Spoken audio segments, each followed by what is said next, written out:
నమస్కారం, మీ విజయ్ కుమార్ గంట. ముందుగా మానసికంగాను శారీరకంగాను నేను కొంత బలహీనపడ్డానని తెలిసినప్పుడు ఎంతో ప్రేమతో పలకరించిన వారికి, అలాగే నా దగ్గరికి వచ్చి ఓదార్చిన వాళ్ళకి ముందుగా శిరస్సు వంచి నమస్తే. నాకు ఎలాంటి అనారోగ్యం లేదు, హ్యాపీగా ఉంది. ఈ ఎండ ఇబ్బందులు, కొన్ని వృత్తిపరమైన సమస్యలు, బట్ ఎవరు ఆందోళన చెందకండి. I'm very happy. Always be happy and healthy. ఒక కీలకమైనటువంటి విషయం ఏంటంటే, ఈ దేశంలో ఆర్థికవేత్తలకు కానీ పాలకులకు కానీ అత్యంత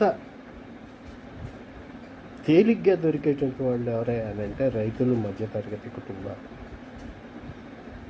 ఎందుకు మధ్యతరగతి కుటుంబాలన్నా రైతులన్నా ఈ దుర్మార్గులకి ఈ మాట ఉపయోగించటం వల్ల నా కొరికే నష్టం ఏం లేదు. నేను దేనికి భయపడిననే విషయం మీకు తెలుసు.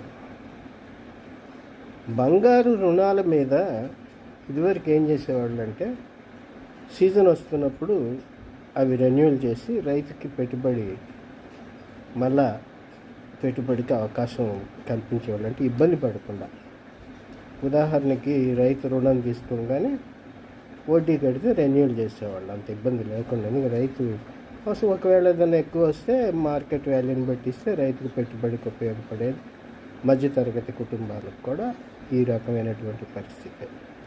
మధ్యతరగతి కుటుంబం అంటేనే త్రిశంకు సర్కిల్లో ఉంటాడు. రైతు అంటే ఇక మీకు తెలుసు, మట్టిని నమ్ముకున్నవాడు.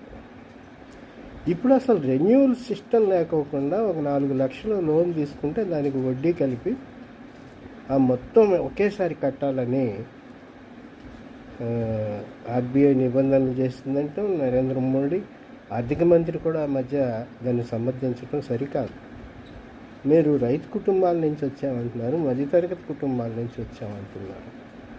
ఎందుకలా బంగారు రుణాల విషయంలో ఈ రకమైనవి పాటించడం వల్ల ఏం జరుగుతుందో తెలుసా? ఈ దేశంలో ఎంతమంది బంగారు రుణాలు తీర్చలేక ఇటీవల కాలంలో అవి వేలంలో పోతుంటే ఆత్మహత్యలు చేసుకున్నారో మీకు తెలుసా? బ్యాంకులు మధ్యతరగతి కుటుంబాల మీదే ఆధారపడి ఉన్నాయి, రైతుల మీదే ఆధారపడి ఉన్నాయి. గుర్తుపెట్టుకోండి.